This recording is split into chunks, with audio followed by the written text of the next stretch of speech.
Hakan Ayik was born on January 31st, 1979, to Turkish immigrant parents. His story was one of resilience in the face of adversity, a tale of a young boy whose destiny seemed to be dictated by the circumstances of his birth. Raised in the gritty neighbourhoods of Sydney, he witnessed the struggles of a family in the New World.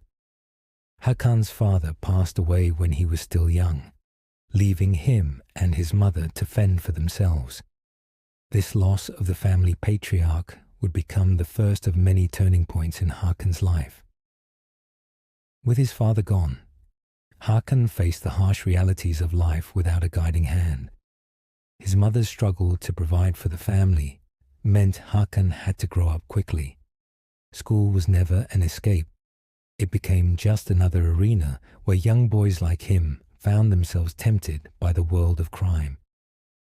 While other kids dreamt of sports or careers in law, Hakan's ambitions were shaped by a world that was already unforgiving. Hakan's early encounters with the law were minor but frequent. By the time he was in his teens, the path toward criminality seemed inevitable. It was during this time that he encountered Duax Ngakuru, a future Comanchero leader and a mentor who would change Hakan's trajectory forever. It was here, in the underbelly of Sydney's criminal world, that Hakan found his true calling, with the infamous Comanchero Motorcycle Club. By the time Hakan was in his 20s, he had made his choice. The Comanchero Motorcycle Club, a group founded in the late 1960s, had long been the epitome of Australian outlaw culture. For Hakan, joining the Comanchero was not just a choice. It was the gateway to power, influence and wealth. The club was more than just a motorcycle gang. It was a sprawling criminal empire. Drug trafficking, extortion and money laundering were only a few of the operations in their repertoire. The Comanchero Club had a reputation for ruthlessness. The club was in the midst of its largest expansion yet, and Hakan quickly proved himself to be a capable ally. Through his increasing involvement in illicit enterprises, he gained access to an international network of criminals. He began managing their extortion rackets, handling high-stakes drug operations, and running brothels and other fronts for the club's illegal activities. Hakan was always hungry for more. It wasn't just about making money, it was about power.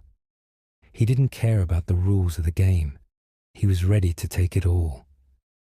By the mid-2000s, Ayik had firmly established himself as a force to be reckoned with in the Comanchero Motorcycle Club. He wasn't just a member, he was a major player in the global criminal scene.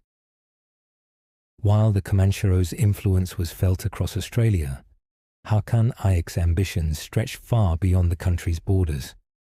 His rise coincided with the booming international drug trade, and Ayik became a crucial figure in moving heroin and methamphetamine from Southeast Asia to Australia and beyond. The reach of his criminal empire was staggering. His operations were vast, spanning countries from Hong Kong to Malaysia, and his connections to the Sam Gor Triad, one of Asia's most notorious criminal organizations, solidified his position at the top.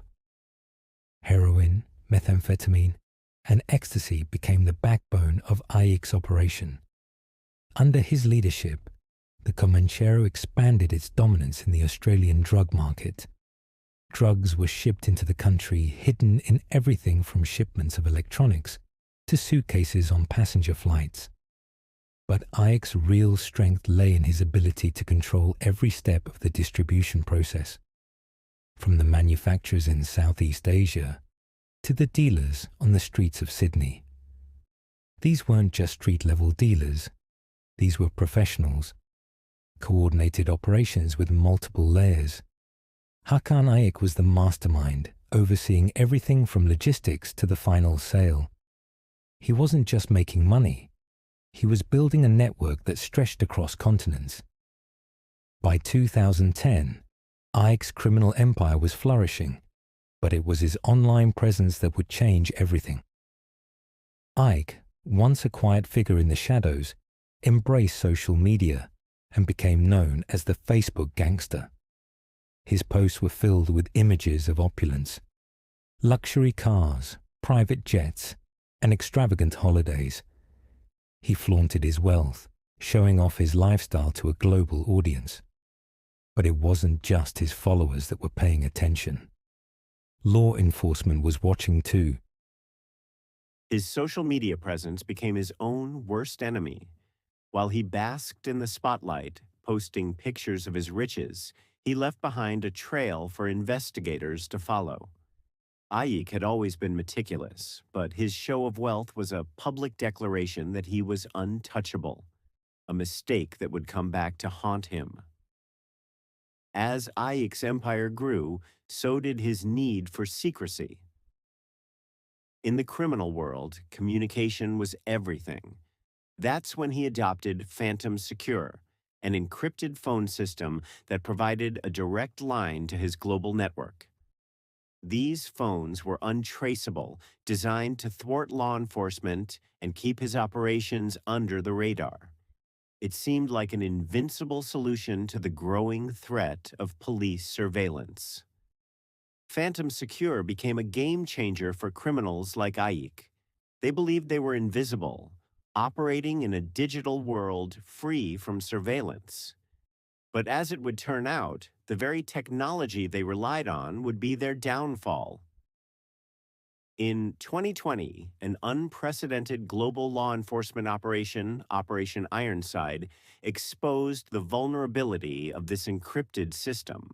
The app that Ayik and thousands of other criminals relied on was compromised, and suddenly their encrypted communications were no longer secure. Operation Ironside was a joint operation between Australian Federal Police, the FBI, and international law enforcement agencies. In a covert move, they had infiltrated the encrypted communications of criminal syndicates worldwide, including Ayik's empire. What they didn't know at the time was that Ayik was already in the process of fleeing Australia. His empire was on the brink of collapse. Despite the sting, Ayik managed to slip through the cracks. He fled to Turkey, where he would attempt to rebuild his life under a new identity, complete with facial surgeries to alter his appearance. Though he thought he had escaped, Ayik's downfall was far from over. In Istanbul, Ayik laid low for years, operating his front businesses and trying to live a quiet life. But his wealth and lifestyle didn't go unnoticed. In 2023, a joint operation between Turkish and Australian authorities finally caught up with him. On November 1st, 2023, Hakan Ayik was arrested in Istanbul. The kingpin of a multi-million-dollar criminal empire was finally in custody. The years of criminal activity that spanned continents had come to an end. With Ayik's arrest, the global criminal network he had built began to collapse. His connections with the Sam Gor Triad and other international syndicates were exposed. Hundreds of criminals were arrested in the aftermath of Operation Ironside, and Ayik's fall had reverberations across the criminal world. Though Ayik's capture marked the end of an era for the Comanchero and international drug syndicates, his story serves as a stark reminder.